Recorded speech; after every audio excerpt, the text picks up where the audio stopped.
Il est 18h sur TV Vendée, soyez les bienvenus dans cette nouvelle édition. Au sommaire de ce mardi 21 mars, le dépôt pétrolier de Donges débloqué cette nuit après une intervention des CRS. La voie est donc libre, mais la raffinerie reste à l'arrêt pour des raisons techniques cette fois. Un forum pour rassembler les intervenants possibles autour de la famille et du handicap. Une première pour le pays de Mortagne, ça se passait à la Gaubretière. Enfin, une classe telle qu'on la trouvait en 1950. Une immersion proposée au musée Autrefois l'école de Fontenay-le-Comte. Les lions ont pris un coup de jeune après des travaux de rénovation. Mais on démarre ce journal à la raffinerie Total Énergie de Donges, dont le terminal pétrolier était bloqué depuis une semaine par des grévistes. Des CRS sont intervenus pour les déloger cette nuit, vers 2h du matin, afin de faciliter le déchargement d'une cargaison de gasoil. Notre journaliste Alexandre Debray s'est rendu sur place pour faire le point sur la situation. Quelques flammes et des barricades encore debout. Ce sont les derniers témoins du blocage du dépôt pétrolier SFDM de Donges. Cette nuit, vers 2h du matin, les forces de l'ordre sont venues déloger les grévistes avec une action très musclée. Il y a eu la dernière sommation qui est arrivée dès le début en fait, lue par un gars qu'on ne sait pas trop qui c'était.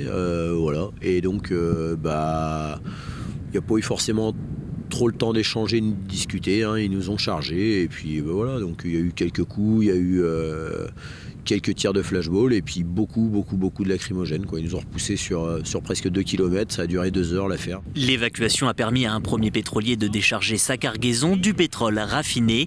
Mais ce tour de force est pour ce représentant une nouvelle illustration d'un manque de dialogue. On a un gouvernement qui a ignoré les manifestations massives, on a un gouvernement qui a ignoré l'opinion publique, à hauteur de 93% des Français qui veulent pas, qui travaillent, qui ne veulent pas de cette réforme.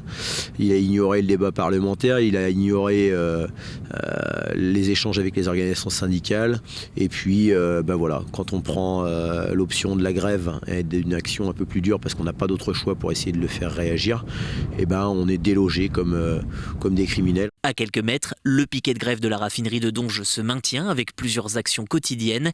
Des débrayages et des blocages sont toujours en cours. Le mot d'ordre, aucune goutte ne rentre ni ne sort. On est sur un mouvement qui perdure, il y a de la fatigue, on ne va pas se mentir, il y a de la colère aussi qui s'exprime, mais il y a une détermination. Il y a une détermination des salariés de la raffinerie à faire en sorte que ce projet de loi ne passe pas. Aujourd'hui, on est en grève en intersyndicale, on est unis dans ce même objectif-là. La motion de censure n'est pas été adoptée, c'est une chose. Maintenant, on appelle le gouvernement à la responsabilité pour le retrait de cette réforme et cette loi injuste. Une assemblée générale est prévue par l'intersyndicale vendredi pour décider de l'avenir de la grève.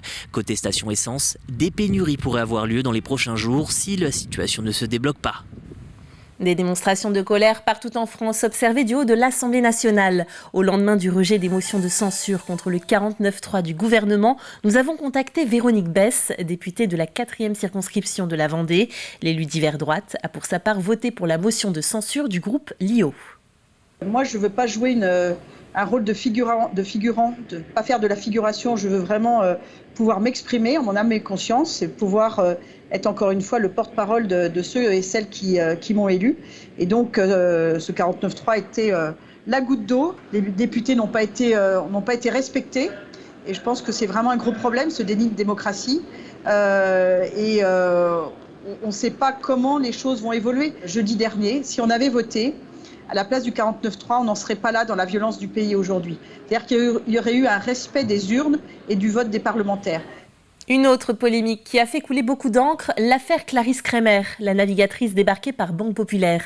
Sa maternité l'ayant empêchée de cumuler suffisamment de milles pour garantir de manière certaine sa qualification, les portes du Vendée Globe ne lui sont pas encore fermées. Elle serait en négociation avec un ou des sponsors. Il lui serait encore possible de réaliser les navigations nécessaires. Et concernant la wildcard, l'invitation que peut octroyer l'organisation, elle ne sera donnée qu'en juin 2024, si le nombre de navigateurs qualifiés dépasse les 40, et ce, en dépit des pressions qu'a pu recevoir Alain Leboeuf. Le patron de la course était notre invité de la matinale. Si Clarisse est 39e, elle n'a pas besoin d'avoir, un bonbon, une sucette qu'on lui donnerait. Elle aura fait la démonstration devant tout le monde que c'est grâce à son tempérament, c'est grâce à ses compétences. Et si toutefois elle était 41e et qu'on constate qu'elle a quelques milles de différence avec le 40e, on pourrait à ce moment-là considérer que la maternité a été ce qui ne lui a pas permis de faire ses derniers milles. Et à ce moment-là, elle coche toutes les cases pour que la wildcard lui soit attribuée. L'intégralité de l'entretien est à voir en replay dans l'invité de la matinale. C'est à la Gaubretière que le Pays de Mortagne a organisé son premier forum de la famille et du handicap. Destiné aussi bien aux professionnels qu'aux particuliers, il permet de montrer tout un panel d'aides pour accompagner sur ces problématiques. Agathe Poulet s'est promenée dans les allées du forum. Dans ce forum, 2 sujets sont mis à l'honneur, la famille et le handicap. Les visiteurs peuvent découvrir les différents organismes et associations présents sur le territoire. Une opportunité pour l'association Pirouette, un lieu d'accueil d'enfants et de parents créé il y a 30 ans pour se faire connaître auprès des familles et des professionnels. Nous, on peut apporter aux familles, mais il y a plein d'autres associations qui existent sur notre territoire que nous, on ne connaît pas, donc on va pouvoir échanger avec eux et puis après retransmettre aux parents pour qu'après ils puissent au moins être mieux orientés. Parmi les 30 stands, la maison départementale des personnes handicapées. Cet acteur de proximité permet d'accompagner les personnes en situation de handicap dans leur démarche. Pour cette structure, il est essentiel d'être présent sur ce forum pour aller à la rencontre du public. On est bien référencé, mais c'est important de montrer aux familles et aux personnes en situation de handicap. On peut les accompagner au quotidien et qu'on est présent sur ce type de forum aussi pour les accompagner et puis leur indiquer les démarches et leur donner aussi parfois les contacts qu'il faut. Plusieurs handicaps sont mis en avant à travers des stands comme les enfants atteints de potentiels particuliers. L'association Esmeralda accompagne ces enfants dans leur scolarité. Pour cette maman de 2 enfants diagnostiqués au potentiel, il est important de venir en aide aux familles pour les renseigner correctement.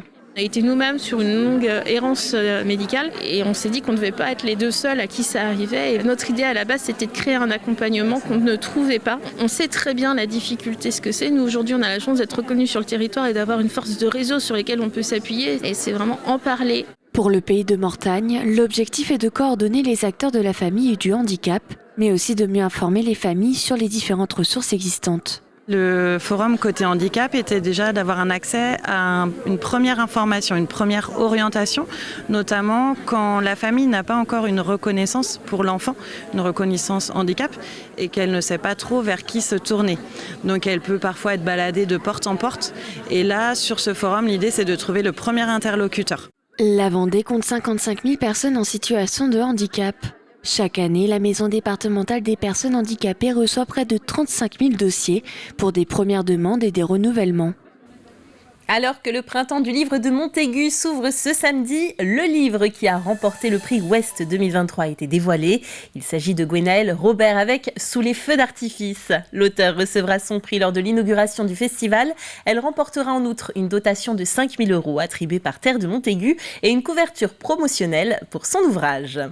À Fontenay-le-Comte, on replonge avec délice dans les souvenirs passés. Après quelques travaux, le musée Autrefois l'école se visite à nouveau, un lieu qui offre aux visiteurs une immersion dans une classe des années 1950-1960, une découverte pour les plus jeunes et un retour en enfance pour ceux qui ont connu cette époque. Cyril Guillet.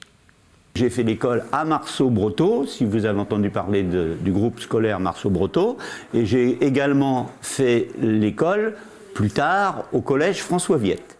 Le béret vissé sur la tête, Jean-Pierre Boivin accueille les visiteurs habillés comme un maître d'école dans les années 50.